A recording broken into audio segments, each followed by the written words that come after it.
Bienvenidos, ¿cómo están? Espero que se encuentren muy bien y en este momento vamos a iniciar la conferencia denominada Historia Clínica Informatizada y Electrónica. ¿Son lo mismo? ¿Cómo debemos registrar asertivamente? En esta oportunidad, quien les habla Cornejo Diana y doy paso a la presentación del abogado doctor José María Palacios, abogado especialista en Derecho a la Salud, licenciado en Enfermería del Hospital Garrahan. Lo escuchamos.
Bienvenidos, ¿cómo están? Espero que se encuentren muy bien y en este momento vamos a iniciar la conferencia denominada Historia Clínica Informatizada y Electrónica. ¿Son lo mismo? ¿Cómo debemos registrar asertivamente? En esta oportunidad, quien les habla Cornejo Diana y doy paso a la presentación del abogado doctor José María Palacios, abogado especialista en Derecho a la Salud, licenciado en Enfermería del Hospital Garrahan. Lo escuchamos.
Muy buenos días, muy buenas tardes a todos. Muchísimas gracias por invitarme a la Semana de Congresos y las Jornadas Nacionales.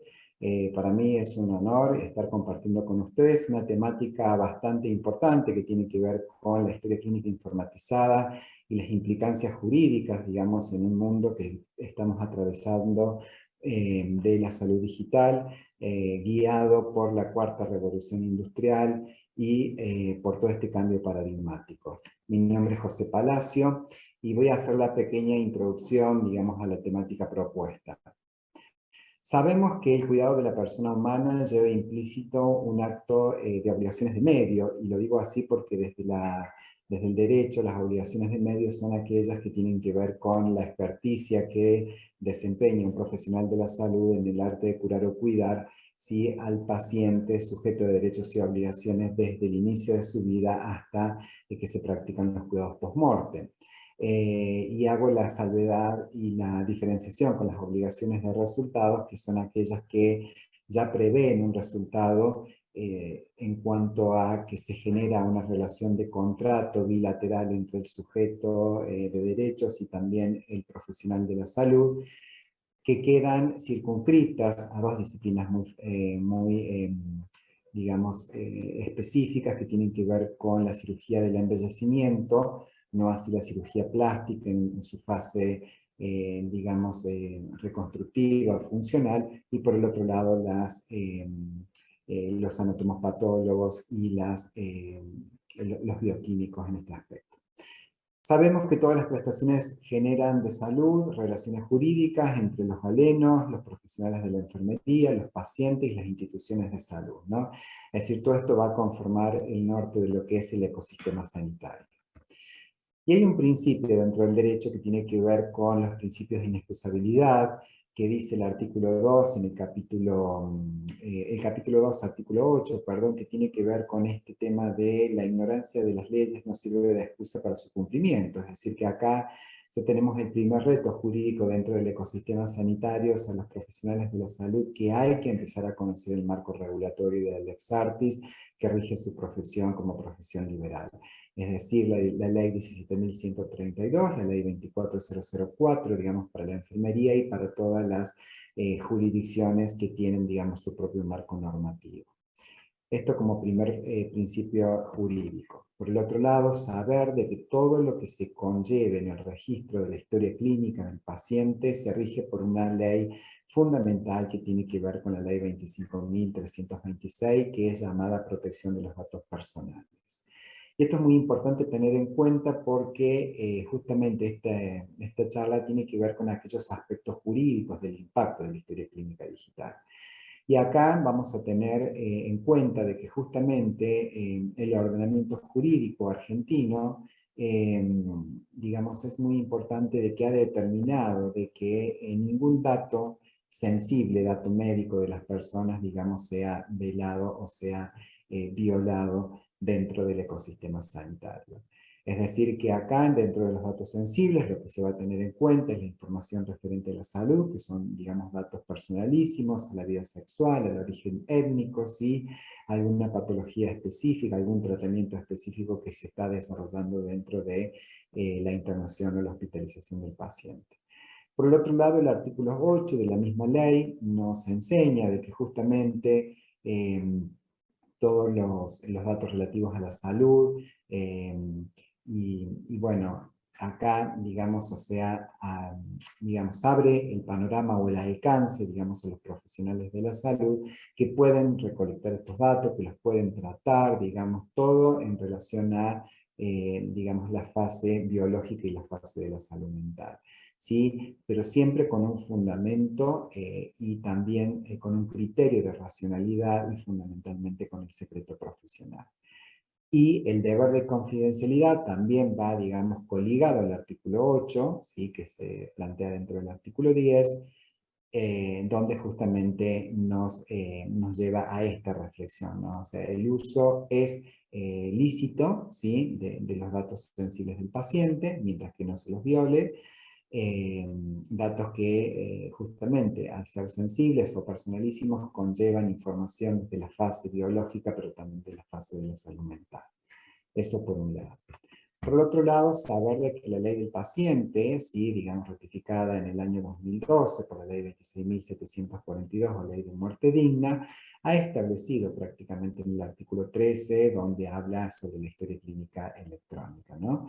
Es decir, que allí nos comentan, digamos, el ordenamiento de que la historia clínica puede plasmarse en soporte magnético, siempre que se arbitren todos los medios y que aseguren una preservación de la integridad, la autenticidad y la inalterabilidad y fundamentalmente la interoperabilidad de que estos datos puedan ser justamente recuperados en algún momento en tiempo y en forma.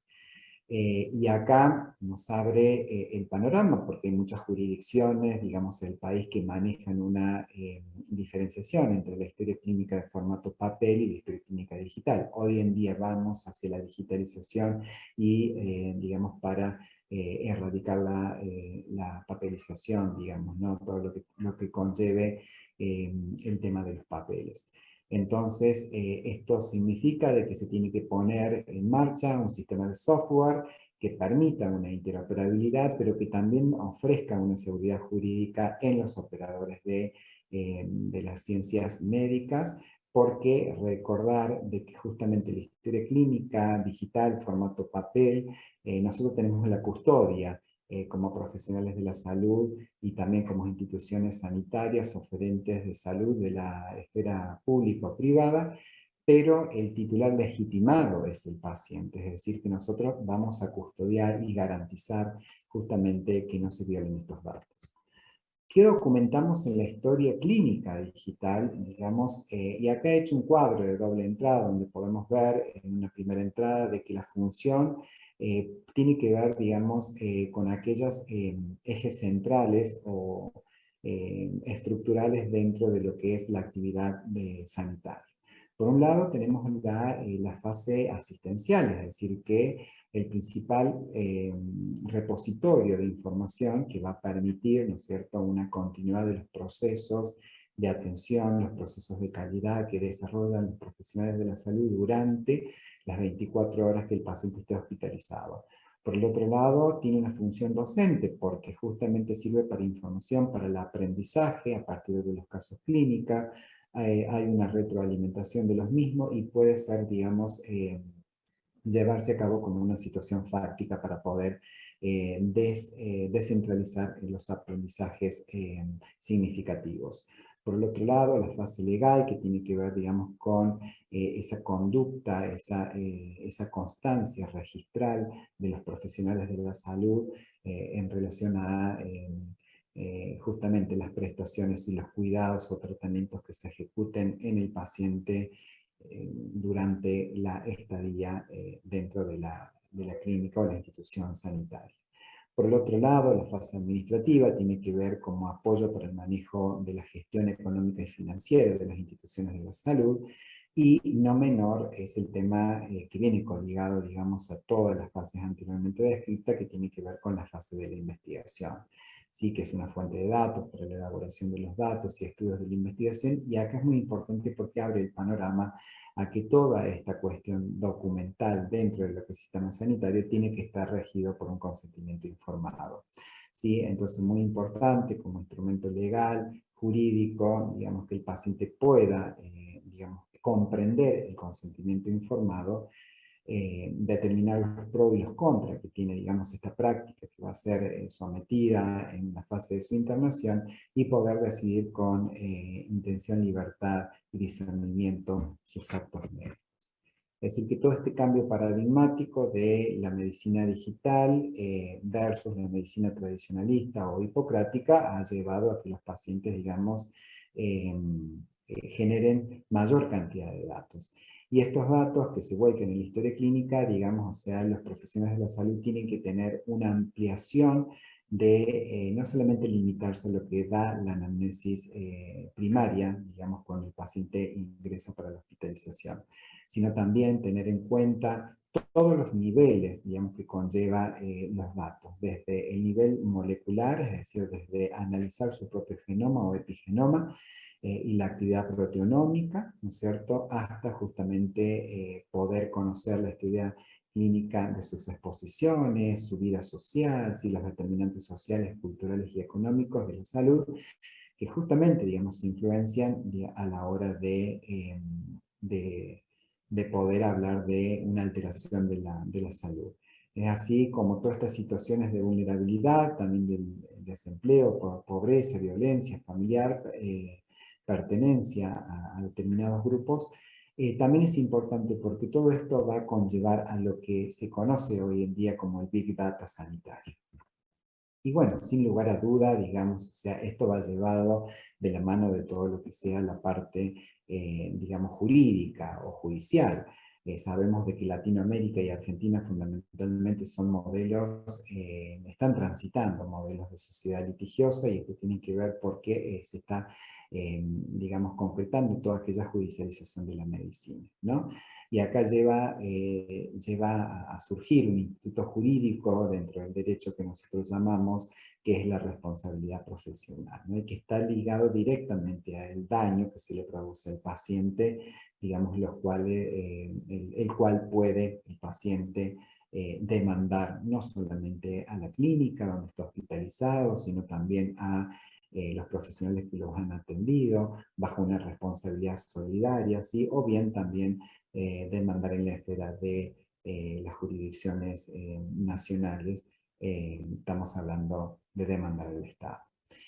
Entonces, todo esto, ¿cómo se soluciona? Se soluciona desde la construcción de un cambio de paradigma basado justamente en una cultura justa que se rija bajo un programa de prevención de gestión de riesgos, para evitar justamente las indemnizaciones millonarias que pueda acaecer, digamos, en el escenario de los establecimientos sanitarios, y fomentar una cultura de riesgos. Entonces, siempre que nos pregunten qué es el daño, digamos que nosotros podemos definirlo de acuerdo al artículo 1737 del Código Civil y Comercial, definir que hay un daño cuando hay una lesión del derecho o un interés no reprobado por el ordenamiento jurídico que tenga por objeto a la persona. En este caso sería que se circunscriba lo que es el paciente como sujeto hipervulnerable, al patrimonio de ese paciente y también a los derechos de incidencia colectiva. Cuando se produce un daño en estas tres fases, persona, patrimonio o derecho de incidencia colectiva, la ley me dice que eso es reprochable de indemnización. Entonces, para entrar al concepto de responsabilidad civil, tenemos que decir, y lo han manifestado muchos de los doctrinarios, como Pizarro Valespino, que es la obligación de poder resarcir el daño que yo injustamente causé a otro en las condiciones que fija este ordenamiento jurídico. Es decir, que si yo lesiono un derecho de los pacientes, tengo la responsabilidad y la obligación de resarcir este daño en materias indemnizatorias. Entonces acá nos encontramos, digamos, con los principios de los presupuestos del daño. Dentro de los principios rectores del daño, que es importante que ustedes como profesionales de la salud lo tengan en cuenta, sí, es el principio, digamos, alterum non ledere, que es un principio, digamos, general del derecho, ¿no? Vivir honestamente y dar cada uno lo suyo conforme al norte del justo, o sea, del ius. Y esto tiene que ver con una relación directa con los principios bioéticos, ¿no? Es decir, que como todos han jurado, desde los juramentos hipocráticos, de Flores Náutica para enfermería, los principios bioéticos tienen que estar, digamos, ante todo acto o procedimiento que uno realiza. ¿Sí? El principio de no maleficencia, beneficencia, justicia equitativa, autonomía del paciente van a conllevar a un norte seguro. El punto número 2 es el deber de prevención del daño. Esto nos habla de que tenemos que actuar diligentemente con conocimiento científico y evitar el riesgo o evitar el daño que se le puede ocasionar al paciente. ¿Cómo se consigue esto? Cuando uno adquiere el conocimiento científico, lo practica, digamos, bajo normas de bioseguridad, bajo principios de seguridad del paciente, las recomendaciones internacionales, ¿sí? Y siempre con la consulta que le pueda hacer el colega, ¿no? Y por el otro lado, si este daño no se pudo evitar, obviamente que ha acaecido, digamos, una lesión en los derechos subjetivos de las personas, obviamente que tendremos que resarcir este daño de una manera integral, nos dice el Código Civil y Comercial, a la víctima. Y dentro de los presupuestos del daño, es importante, lo traje acá a colación porque me parece muy interesante que ustedes lo puedan empezar a entender, que tiene que ver con la relación de causalidad, ¿no? Es decir, ese enlace físico o material entre el hecho como antecedente y hecho como consecuencia. Es decir, que si yo administro una medicación por una vía errónea, ¿sí? Y le produzco al paciente un daño, una alteración del tejido tisular, por extravasación de los líquidos, digamos, o porque presentaba otro pH, digamos, en relación eh, a la molaridad de la muestra que se está administrando, va a ser la consecuencia, ¿no? El factor de atribución que va a tener que ver, digamos, con esos elementos axiológicos, digamos, que tienen la función de analizar si la persona ha tenido la intención o no intención de generar un daño. Es decir, acá estamos hablando de dos factores de atribución muy interesantes, que son el dolo y la culpa. Sí, acuérdense que el dolo es aquel instituto donde uno tiene la intención de generar un daño sin reparo de las terceras personas, y la culpa de que se produce un daño, pero digamos no de manera intencional, ¿no? Y la culpa tiene sus diferentes acepciones. Y dentro de lo que es la antijuricidad, digamos, el artículo 17 y 17 del Código Civil y Comercial, ¿no es cierto?, que dice que toda aquella conducta que lleve a un hecho antijurídico, es decir, que haya una violación del derecho objetivo, ya sea, digamos, que se haya actuado fuera del alcance de la normativa de la ley de fondo, que rige la profesión de cada uno, justamente se tendrá en cuenta este factor como antijuricidad. Entonces acá debemos preguntarnos que la historia clínica informatizada es propiedad del paciente. Si bien nosotros sabemos de que nosotros hacemos la relatoría, es decir, escribimos en la historia clínica todo lo que conlleve, digamos, a las prestaciones que se le brindan al paciente en 24 horas, eh, hay que ser muy diligente a la hora de escribir con lenguaje técnico, si se quiere, pero sencillo a la vez, y registrar todo lo que se realiza al paciente en esa hospitalización. Sabiendo desde que la parte jurídica, digamos, todo lo que no esté registrado es lo que no se pueda alegar.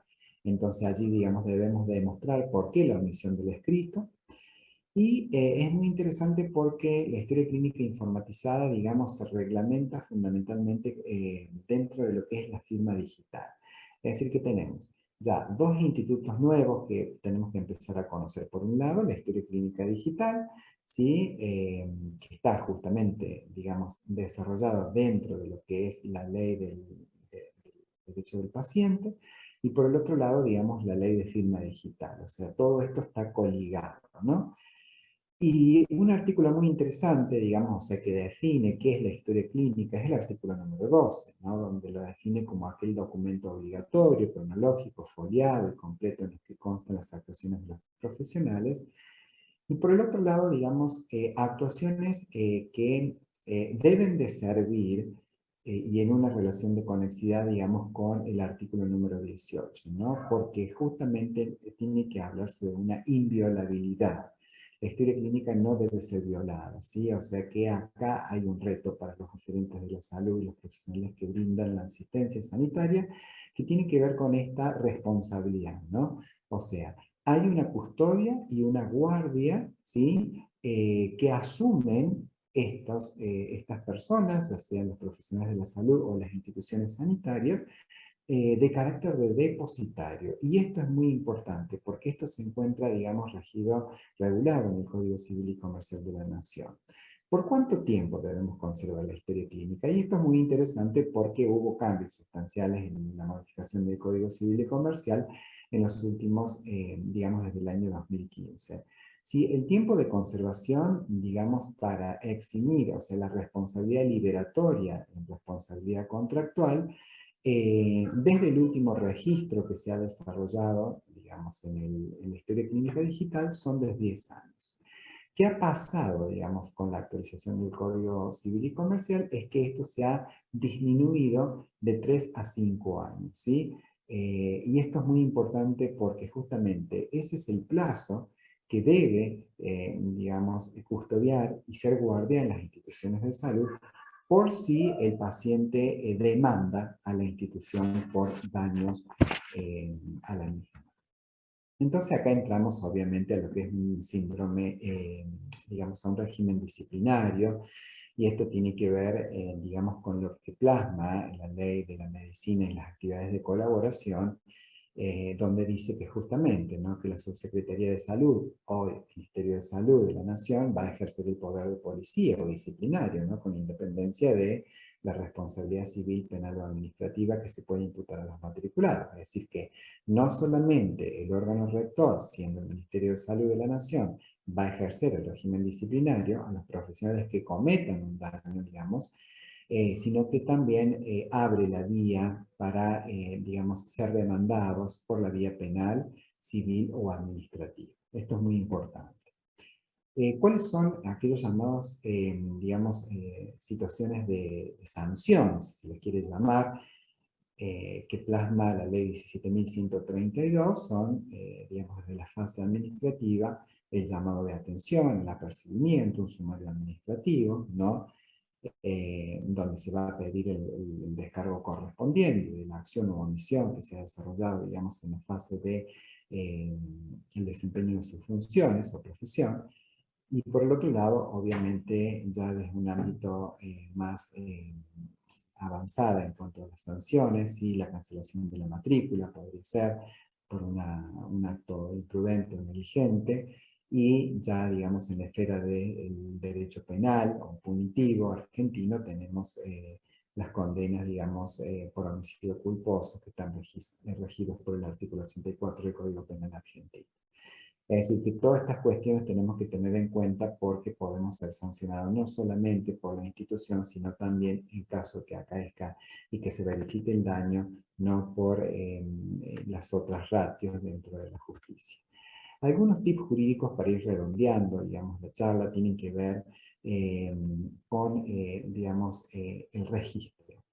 Siempre uno pregona de que el registro debe plasmarse de manera descriptiva, objetiva y concreta, ¿no? Donde se registren todas las prestaciones, los cuidados, los tratamientos y las terapéuticas que se brindan al paciente en la historia clínica. Es importante acá también que se pueda asignar la prestación bajo digamos, el nombre de pila y el apellido de la persona con la matrícula correspondiente, por un lado.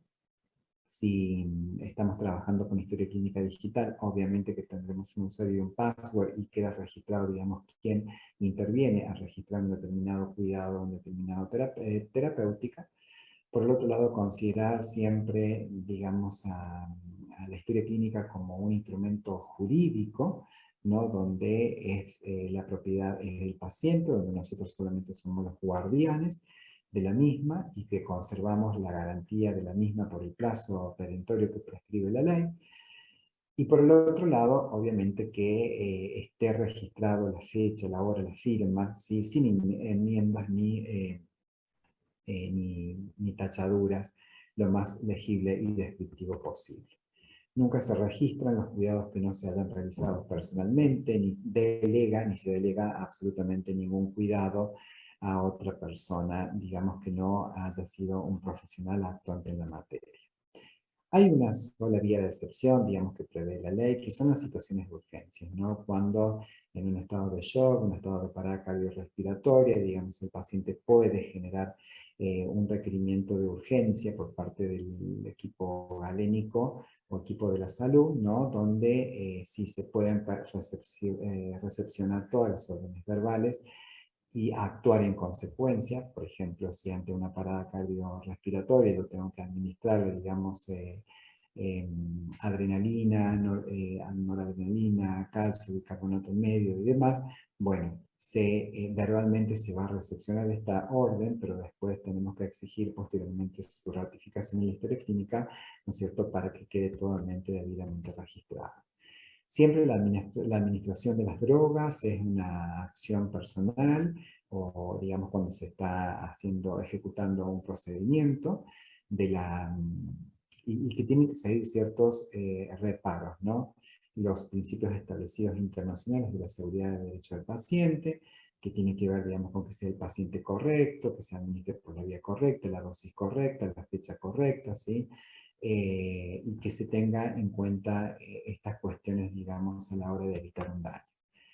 Dentro de la pediatría, y esto es para ustedes, digamos que están desarrollándose en los ámbitos pediátricos y neonatales, es muy frecuente de que la familia asuma una responsabilidad de un cuidado integral y muchas veces, digamos, quiera administrar la medicación, ¿sí? Esto se ha visto con mucha frecuencia, donde la enfermera delega, digamos, en la familia, mamá vaya pasándole la medicación, que ya vengo, ¿sí?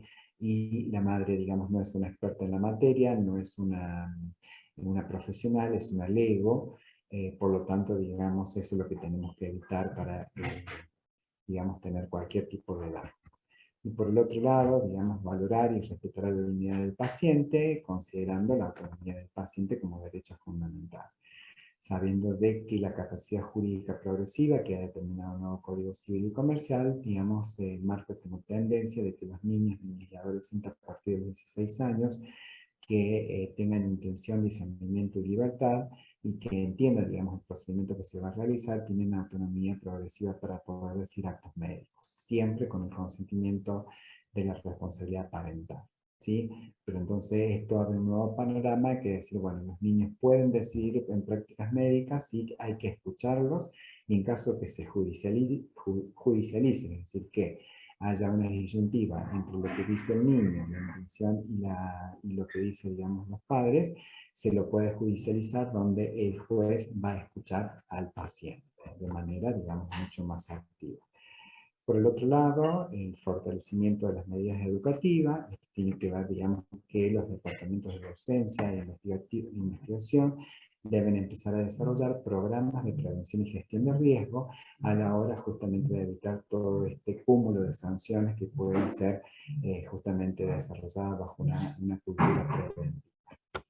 Bien, entonces delegar las funciones al personal competente, es decir, a mayor formación, mayor diligencia requerida, sí, revisar y adecuar y evaluar los registros de enfermería, digamos, ya que esto constituye un instrumento privado, y por el otro lado, digamos, la implementación de programas de riesgo creo que es la clave fundamental. Para cerrar, digamos, un cuidado responsable, es un cuidado diligente, seamos parte de eso. Muchísimas gracias por su atención.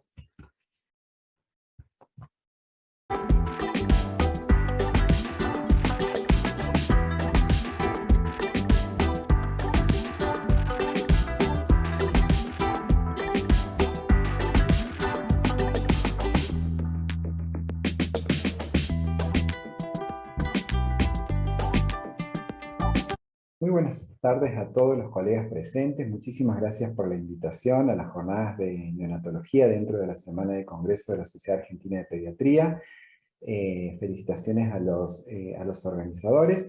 Y vamos a comenzar a desarrollar un tema que tiene mucho impacto, digamos, a lo largo de nuestra profesión, que tiene que ver con los registros y fundamentalmente con el componente esencial que conlleva los registros, que es la historia clínica informatizada hoy en día, y cuáles son las implicancias jurídicas que podemos tener a lo largo de, el registro de las prestaciones y de los tratamientos que se susciten, digamos, dentro del ecosistema sanitario. Para ello, vamos a comenzar diciendo de que el cuidado de una persona humana lleva implícito un acto de responsabilidad. Sabemos que todos los profesionales de la salud tienen, digamos, a su cargo, y una de las responsabilidades intrínsecas a sus funciones es el desarrollo de las obligaciones de medios, es decir, trabajar diligentemente para que el paciente pueda revertir su estado de salud o enfermedad sin asegurar un resultado, por eso las llamamos obligaciones de medio. A diferencia de las obligaciones de resultado, son aquellas obligaciones donde hay una relación de contrato entre el profesional y el particular. Este particular es llamado paciente, sujeto hipervulnerable para el sistema de salud, que en cierta manera lo que se suscita aquí es una relación de compromiso, una obligación de resultado, de poder obtener un resultado de una práctica específica. Esto atañe más a lo que son los cirujanos que se dedican al embellecimiento, digamos, a través de la cirugía plástica, y por el otro lado a los anatomos patólogos, digamos, que tienen que ofrecer un resultado seguro a la hora de no poder equivocarse en sus piezas y poder diagnosticar algo erróneamente. Lo cierto es que las prestaciones de salud generan relaciones jurídicas entre los galenos, entre los enfermeros, entre los pacientes y las instituciones de salud. Todos estos actores van a conllevar a desarrollar el ecosistema sanitario, y hoy en día el ecosistema sanitario potenciado por una pandemia, en el medio un ecosistema sanitario digital.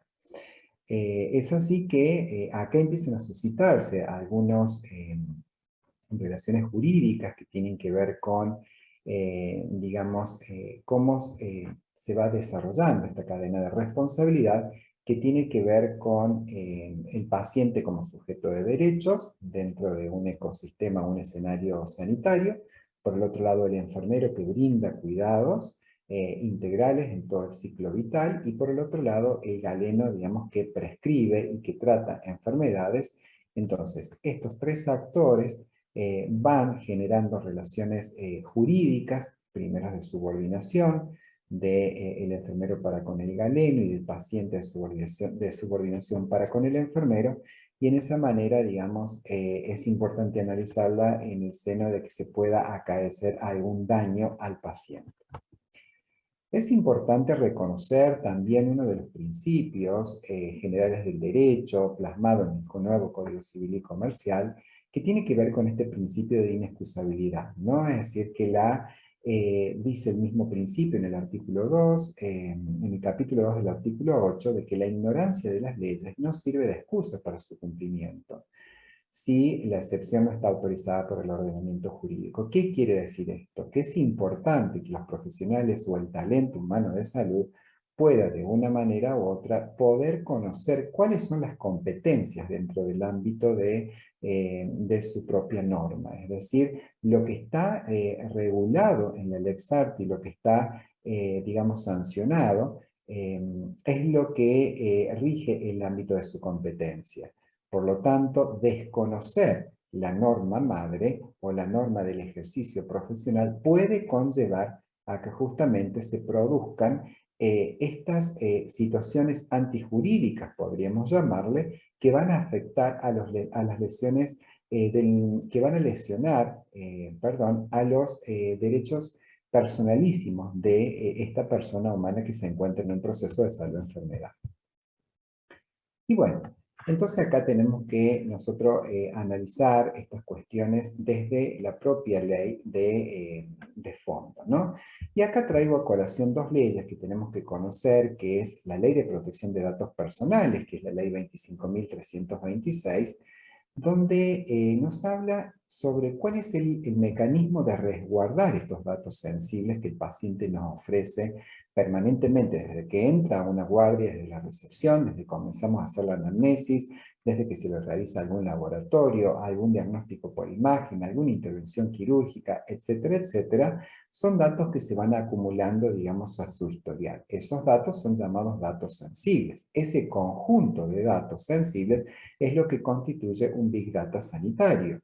Entonces, partiendo de la base de que estos datos sensibles son aquellos que van a brindar, particularmente en un escenario de sanitario, la información referente a la salud o a la vida, los cuales, digamos, son considerados inviolables estos datos, es importante conocer, digamos, cómo se va articulando esta ley para su protección.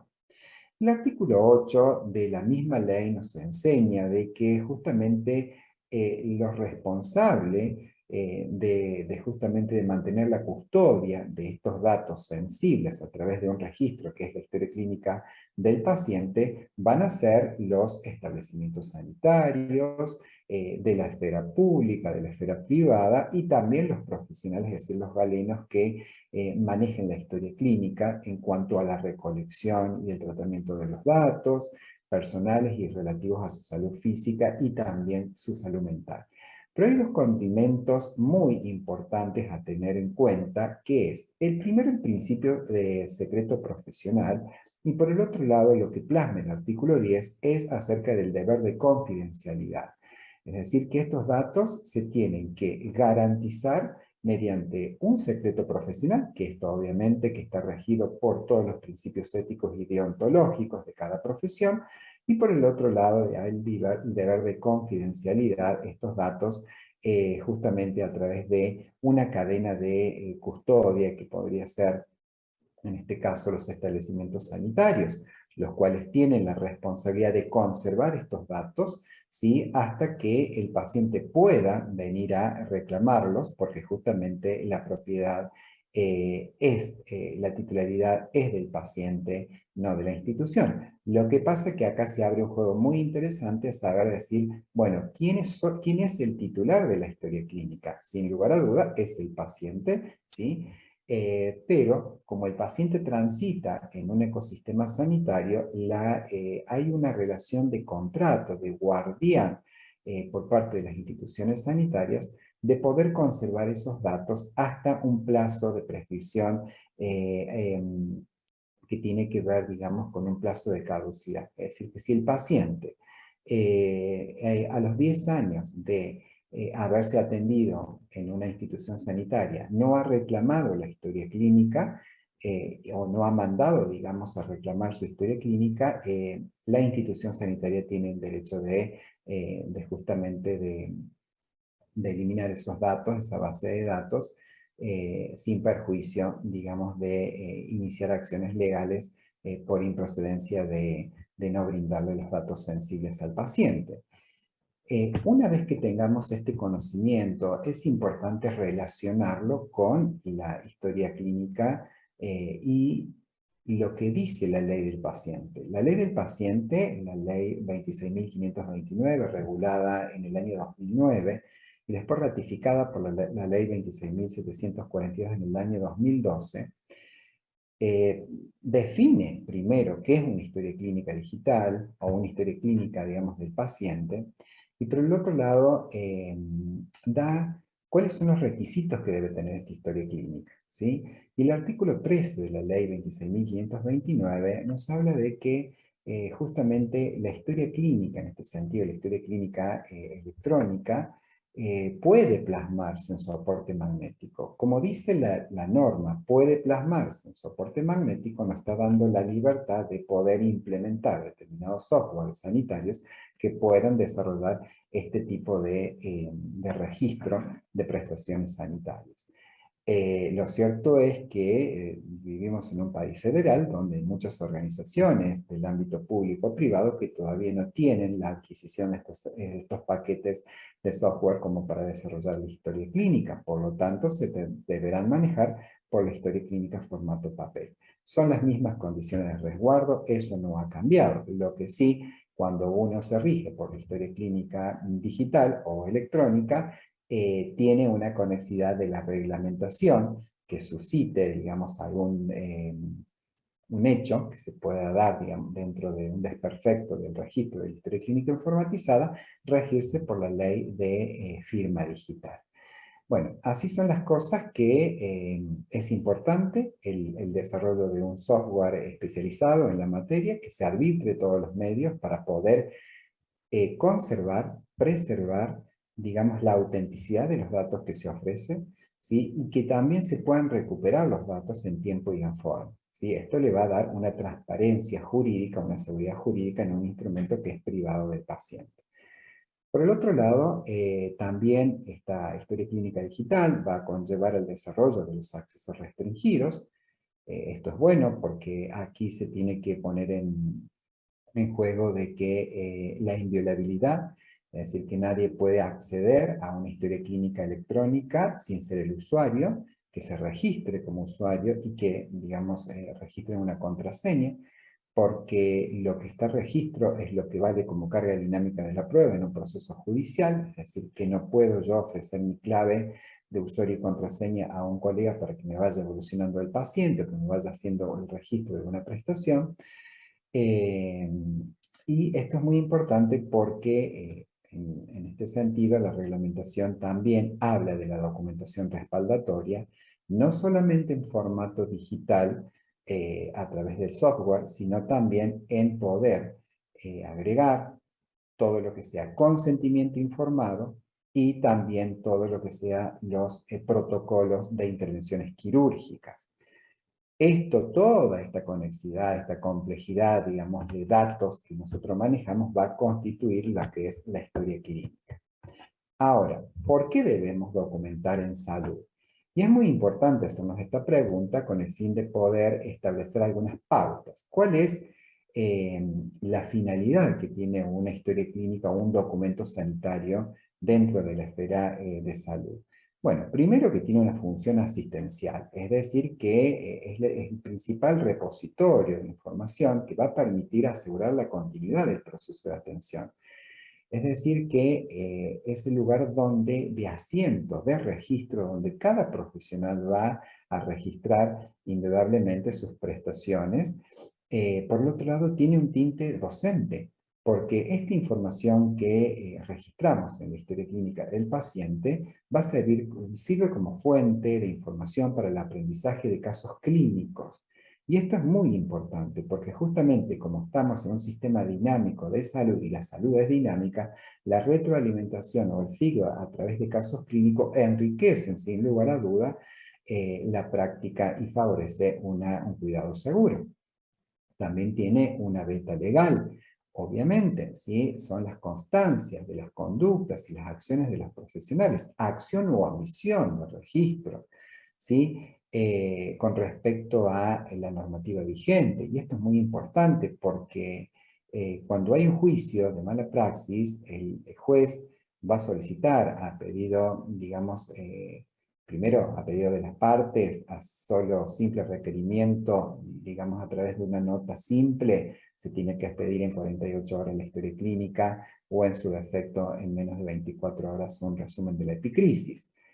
Eh, Ahora, si hay un proceso judicial por una mala praxis, ¿sí? Donde hay un impulso desde el ámbito penal, obviamente que el juez solicitará el rato de la historia clínica y en función de ello, el registro establecido en la misma va a constituir la carga de la prueba, es decir, que el que alega tiene que probar, en este caso, el médico se tiene que, digamos, regir por sus propios documentos y registros, el enfermero se tiene que regir por, digamos, por el registro de las incumbencias en cuanto a los cuidados, en cuanto a la administración de fármacos y un montón de acciones que realizan dentro de la práctica. Por el otro lado, tiene una fase administrativa, claro, porque esto sirve de, digamos, como gestión económica y financiera de todas las prestaciones que se van suscitando dentro del ecosistema sanitario y por el otro lado de investigación, ¿no? Es una fuente de datos para poder analizar y estudiar desde una fuente de investigación para posibles casos que sean análogos y que se apliquen a la práctica. Y bueno, sin lugar a dudas, entramos en un cambio de paradigma, no hace mucho tiempo que tenemos estas cuestiones digitales que, digamos que conllevan a poder recolectar datos del paciente, pero con otro tinte que antes no lo hacíamos, que tiene que ver con todos aquellos niveles del registro de las características específicas, fundamentalmente, desde un mínimo nivel hasta un máximo nivel en cuanto a sus datos. Por eso habla, digamos, la mayoría de literatura del mundo que los datos o las características específicas no deben circunscribirse solamente a cuestiones de aspectos epidemiológicos o sociales, sino también justamente registrar desde el nivel molecular hasta el nivel poblacional, es decir, desde analizar el genoma o el epigenoma de los datos que ofrece el paciente, también partir o transitar una actividad proteómica, que esto habla fundamentalmente de la historia de las exposiciones, de la historia social, de los diferentes determinantes culturales, económicos, de las preferencias personales, de la salud emocional, hoy en día están puesta en tapete, es decir, como aquellas posibles situaciones de vulnerabilidad. Y acá deben preguntarse como equipo de enfermería si todas estas cuestiones que, digamos, a lo mejor explícitamente no estaban reguladas, pero implícitamente lo hacían dentro de la esencia del cuidado de la persona humana, el indagar permanentemente, ¿no? A través de una anamnesis concreta, objetiva, analizando las diferentes fuentes de información y poder llegar a un cúmulo de conocimientos y de datos sensibles que el paciente ofrece que va a servir efectivamente a la hora de poder plasmar un cuidado específico y diferencial del paciente a lo largo de su ciclo de vida. Y sin lugar a dudas, obviamente que Argentina y Latinoamérica, en realidad el mundo, está viviendo una sociedad, un modelo de sociedad litigioso, y esto tiene que ver con que hay una judicialización de la medicina.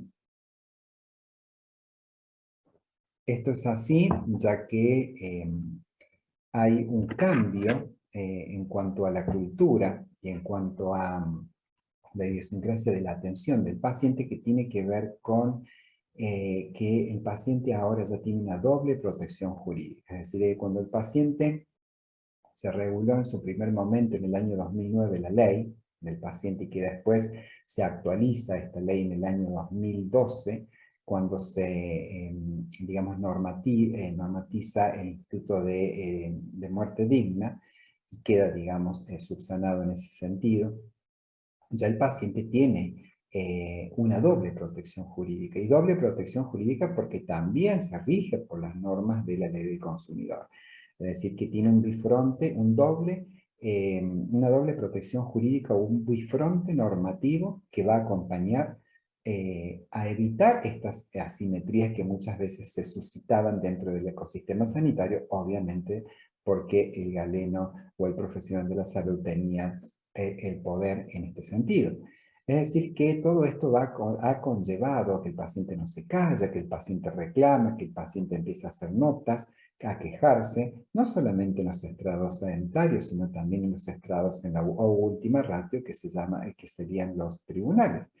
Empieza a demandar. Entonces el profesional, digamos, tiene que tener en cuenta algunas cuestiones de la responsabilidad profesional, o lo que va a conllevar o constituir lo que se dice una conducta antijurídica, que sería el daño.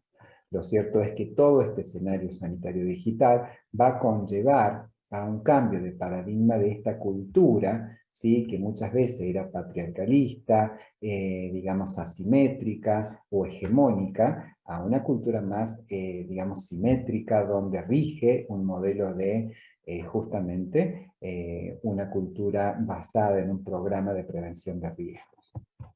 Entonces tenemos que definir qué es el daño. Y el daño lo define el artículo 1737 del nuevo Código Civil y Comercial como toda lesión de un derecho o un interés no reprobado por el ordenamiento jurídico, ¿no? Que tenga por objeto a la persona, al patrimonio de esa persona, o un derecho de incidencia colectiva.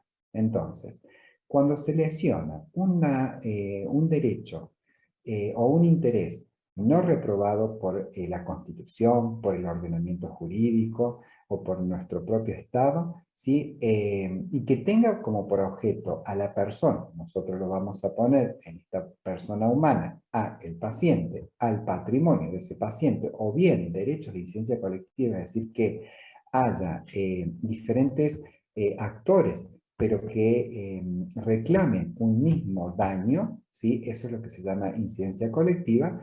Digamos, dice la ley que debemos responder. ¿Y cómo respondemos? Respondemos a través del Instituto de Responsabilidad Civil.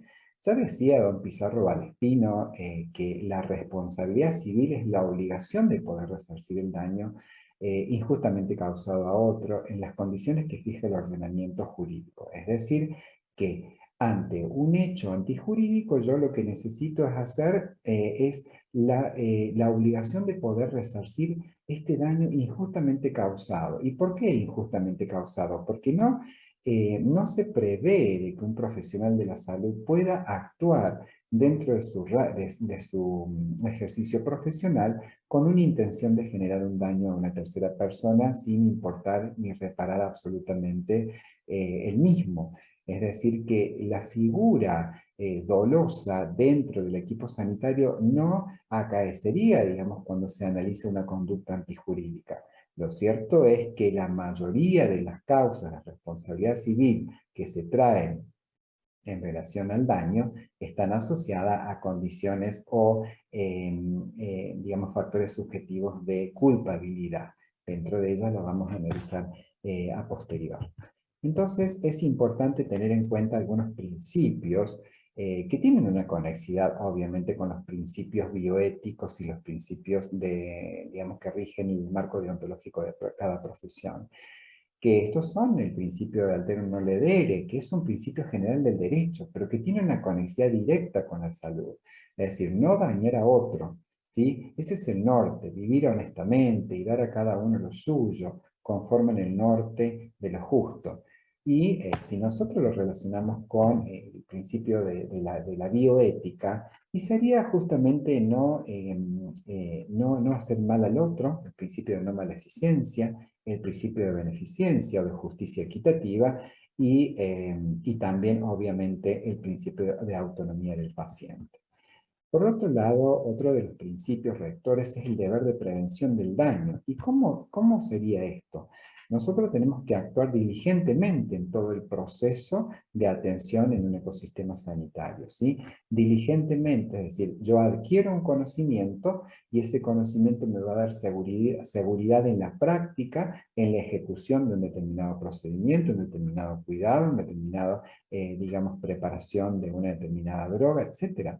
Ahora, cuando no se ha podido, digamos, trabajar diligentemente y que justamente la acción u omisión ha generado un daño en este paciente, el ordenamiento jurídico me dice, bueno, debe resarcirlo de manera integral o plena, ¿sí?, a la víctima, de la manera más posible y volver al estado anterior justamente de este hecho dañoso que se ha producido en la práctica profesional. Y con respecto a esto, o coligado a los principios rectores, van los presupuestos del daño, que tienen que ver con estas cuestiones de la causalidad, la relación de causalidad, así que ese enlace físico, material entre el hecho antecedente y el hecho consecuente, es decir, si yo administro mal una medicación, o la preparo mal o la administro por una vía que no es la correcta, obviamente que me va a dar este hecho antecedente un hecho consecuente. Puede ser, por ejemplo, una filtración o una lesión del tejido tisular en relación de una administración de una droga que es incompatible, o tal vez pueda producirle, digamos, algún efecto dentro de la economía del paciente. Por el otro lado, se analizarán los factores de atribución. Y esto tiene que ver con esos elementos axiológicos. Cuando yo anteriormente decía que no se prevé que el profesional de la salud actúe en su lex artis o en su ejercicio profesional con una sensación o con una intención de generar un daño a una tercera persona, esto hace referencia a este factor de atribución. Entonces acá se analizará el elemento objetivo-subjetivo. ¿Actuó con dolo, con intención o actuó, digamos, con una culpa? Dentro de la culpa tenemos algunas subespecies como actuar negligentemente, con impericia, con imprudencia o con, digamos, no acotación a los reglamentos. Es así que entramos al tercer supuesto, presupuesto del daño, que tiene que ver con la antijuricidad. Cuando hablamos de antijuricidad significa todo aquel hecho que contraríe la conducta o el derecho objetivo. Entonces, si nosotros nos alejamos de la lex artis, lo que dice nuestra norma en madre con respecto al ejercicio de una profesión, llámese medicina, llámese enfermería, llámese actividades, otras actividades de colaboración, según prevé la ley 17.132, aquí estaríamos dentro de un claro concepto de antijuricidad. Es decir, que una enfermera que intube a un paciente, por ejemplo, sería un acto antijurídico. Si se prevé que en ese contexto sanitario existían, digamos, por ejemplo, galenos que estaban habilitados para el abordaje de la vía aérea, ¿sí? Entonces, sí hay excepciones que prevé la ley que ante, obviamente, el desconocimiento de una técnica por parte de los profesionales, siempre respetando la relación jurídica que hablamos anteriormente. Y por el otro lado, haber demostrado conocimientos y aptitudes, bueno, la ley puede decir, sí, se salvó la vida de este paciente, se abordó la vía aérea por un personal que no estaba competente, pero se pudo salvar la vida. En ese sentido, no acaece la responsabilidad civil. Pero mientras tanto, se respeta la cadena de mando, se respetan las relaciones jurídicas y cada uno se desarrolla dentro del ámbito profesional.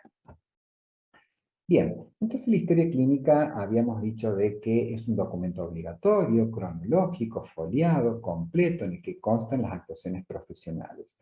La historia clínica única es informatizada, digamos, cuando se arbitran o se implementa a la historia clínica en formato papel algún sistema de software de salud, ¿sí? que me permite la interoperabilidad de datos en un ecosistema, digamos, donde ahora rige todo lo que es la cadena de bloques en cuanto a la seguridad jurídica. Por el otro lado, acá debemos preguntarnos, y bueno, ¿quién es el titular de la historia clínica? ¿Es el galeno? ¿Es la clínica donde me estoy atendiendo? ¿Es el paciente? ¿Es el responsable legal? ¿Sí? ¿Y cuánto tiempo dura, digamos, la conservación de la historia clínica dentro de la esfera? Bueno, acá tenemos que tener en cuenta dos cuestiones. Primero que la historia clínica es del paciente, ¿sí? Es el titular legitimado porque justamente es su instrumento privado, donde todos los profesionales van a realizar las prestaciones de su salud en 24 horas, ¿sí? Por lo tanto, es su historia clínica, su instrumento privado. Ahora, como este paciente se encuentra hospitalizado, los oferentes y los galenos tienen una responsabilidad o se rigen por la teoría de la custodia, la teoría contractualista de la custodia, ¿sí? O depositarios de estos datos sensibles. ¿Por qué? Porque se tiene que asegurar la inviolabilidad de los datos, que estos datos no anden dando vuelta por todo el ecosistema sanitario, porque justamente hay una confidencialidad de datos sensibles. Entonces, en ese sentido, el tiempo de conservación que preveía el antiguo Código Civil y Comercial era de 10 años. Es decir, que en 10 años había ya una responsabilidad liberatoria, o una prescripción liberatoria en cuanto a la responsabilidad contractual digamos, de la institución sanitaria de Galeno para con el paciente. ¿Sí?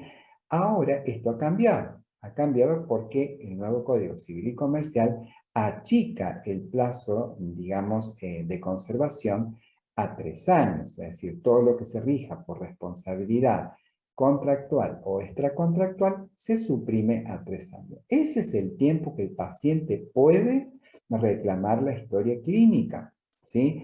Y en ese sentido, solicitar cuando se va de alta una epicrisis a las 24 horas o bien una copia de la historia clínica, la cual debe ser librada en menos de 48 horas y firmada por una autoridad competente de la institución. ¿Es un derecho del paciente? Sí. ¿Se lo solicita a simple requerimiento de la parte? Sí. Ante la omisión o silencio de las instituciones sanitarias, se abre una vía judicial que se llama habeas data, o sea, poder recuperar, ¿sí?, los datos sensibles de mi persona. Entonces, en ese sentido, se inicia una acción procesal. Bueno, y acá, obviamente, que ya como para ir redondeando, tenemos que hablar un poco del régimen disciplinario. Y nosotros sabemos de que siempre se ha regido la medicina o el ejercicio de la medicina con las actividades de colaboración. En ese sentido se incluía a la enfermería, lo cual se incluye por algunas cuestiones procesales dentro de la misma norma, pero por el otro lado, el granito, obviamente, que ha sido la 24004 en el año 91, donde en cierta manera se trabaja todas las cuestiones de, digamos, de autonomía de la profesión en cuanto a los cuidados y en cuanto a todo lo que sea la dispensa de prestaciones durante el ciclo vital. Bueno, pero ¿qué pasa cuando tenemos un reclamo de parte de los pacientes, de parte del superior inmediato y demás? Obviamente que el poder de policía disciplinario lo va a tener la cartera sanitaria a nivel nacional, ¿sí? En este caso, hoy en día, el Ministerio de Salud de la Nación, con independencia de la responsabilidad civil, penal o administrativa. ¿Por qué? Porque el órgano, digamos, rector, Ministerio de Salud de la Nación, va a tener un órgano de poder de policía en cuanto a régimen disciplinario. Pero independientemente de la sanción que pueda aplicar, digamos, la cartera sanitaria, es importante tener en cuenta que puede ser reprochado civilmente o penalmente este profesional de la salud. ¿Sí? Bien, entonces, dentro de las acciones de responsabilidad administrativa que prevé, digamos, la normativa, tenemos los llamados de atención, el apercibimiento, ¿sí?, o bien los sumarios administrativos. Son todas instancias intramuro, intra institución sanitaria, como para poder llamar a la reflexión, pero también pedir, digamos, un recurso al profesional que actuó o dejó de actuar dentro del ejercicio profesional. ¿Sí? Por eso es importante recordar el principio de inexcusabilidad. todos los profesionales deben conocer el marco normativo vigente. Por el otro lado, ya hablaremos de una cancelación de la matrícula, suspensión de la matrícula, en la esfera, digamos, del órgano contralor, a nivel administrativo, o bien civil en caso de que se haya solicitado la suspensión o que el órgano rector haya concedido la suspensión o cancelación de la matrícula por algún hecho antijurídico, o bien ya dentro de lo que es la conducta penal o la responsabilidad penal, ya cuando se habla de alguna lesión importante o un homicidio culposo que se le ha producido al paciente, que se regirá obviamente por el artículo 48 del Código Penal argentino. Algunos tips a considerar. Hay que registrar todos los cuidados ofrecidos al paciente de manera descriptiva, objetiva y concreta. Los instrumentos legales, ¿sí?, deben regir, tienen unas solemnidades a cumplir y requisitos de fondo, como es la fecha, la hora, la firma, el número de matrícula del profesional actuante, sin tachaduras ni enmiendas, que sea legible, que sea descriptiva. Todo esto recuerden que va a formar parte de la carga dinámica de la prueba. No registrar cuidados que no se hayan realizado personalmente. Esto es importante porque recuerden que si tenemos historia clínica digital, yo no puedo estar ofreciendo mi usuario y contraseña para que registren cuidados. Sí, y también importante recibir todas las órdenes verbales y exigir posteriormente su ratificación.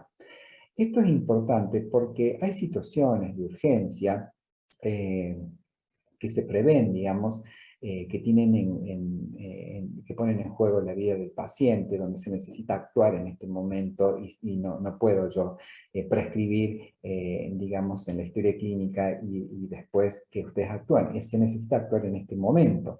Por lo tanto, después de que pase el estado de urgencia, se necesita que Galeno pueda ratificar la prescripción para que ustedes tengan seguridad y ustedes registren lo que han hecho. Y por el otro lado, la mayoría de los consentimientos dentro de la esfera sanitaria son verbales, solamente la mayoría de los casos excepcionales tienen que ver con lo escrito, que tienen que ver con los actos quirúrgicos, por un lado, y por el otro lado, todo lo que conlleve, digamos, a un estado de salud que sea inminente de atención. Bien, la administración personal de la medicación siguiendo los principios establecidos por la seguridad del paciente, las normas internacionales, esto es muy importante, nunca asumir la responsabilidad o delegar la responsabilidad a los padres, a la familia en cuanto a la administración de fármacos. Esto se da mucho en la población infantil, donde la enfermería pediátrica a veces, digamos, por el vínculo que genera, siempre hace responsable o por lo menos participa a los padres de la familia. Sí, en el cuidado sí, pero no en la administración de fármacos. Valorar y respetar la dignidad del paciente, la autonomía del paciente es fundamental porque esto se le ha dado un revuelco muy importante por el nuevo Código Civil y Comercial, y fundamentalmente el fortalecimiento de las medidas educativas desde los departamentos de docencia e investigación de cada institución. Siempre se delegan las funciones al personal competente, es decir, que a mayor formación, mayor diligencia requerida. Esto es muy importante, bien, porque esto va coligado, digamos, a su experticia dentro del ámbito de la enfermería neonatal. Mientras más profesionales sean, mientras más formación se tenga, mayor diligencia requerida. Por lo tanto, se van a requerir, se van a solicitar mayores solvencias jurídicas en caso de que haya una mala praxis. La revisión y adecuación y evaluación de los registros de enfermería, esto es muy importante, hacer seminarios, hacer workshops, talleres, acerca de la importancia que conlleva el acto de registrar las prestaciones, y que es más barato registrar que pagar una indemnización millonaria o bien transitar por los tribunales. Implementar un programa de prevención de gestión de riesgo institucional creo que sería la clave para justamente formar esto que habíamos mencionado anteriormente como una cultura mucho más simétrica, basada en la prevención de riesgo, pero que se rija por un programa de prevención de riesgos institucionales donde la enfermera pueda empezar a ser partícipe de un proceso de atención seguro, pero fundamentalmente con implicancias jurídicas. Como para cerrar, siempre cierro con esta frase, que se ha construido en todas las clases que voy dando, que tiene que ver con esta, ¿no? Con esta conexidad entre el derecho y la salud. Un cuidado responsable es un cuidado diligente, ¿sí? Y si es un cuidado diligente, es un cuidado, digamos, que se rigió por el ex artis, que se ha regido por la norma y que no ha permitido, digamos, que esa conducta de acción sea antijurídica o se aleje de la lex artis o del plano normativo. Invito a que seamos parte de él. Muchísimas gracias por su atención. Le dejo mi mail para cualquier consulta y quedo a disposición. Muy amable.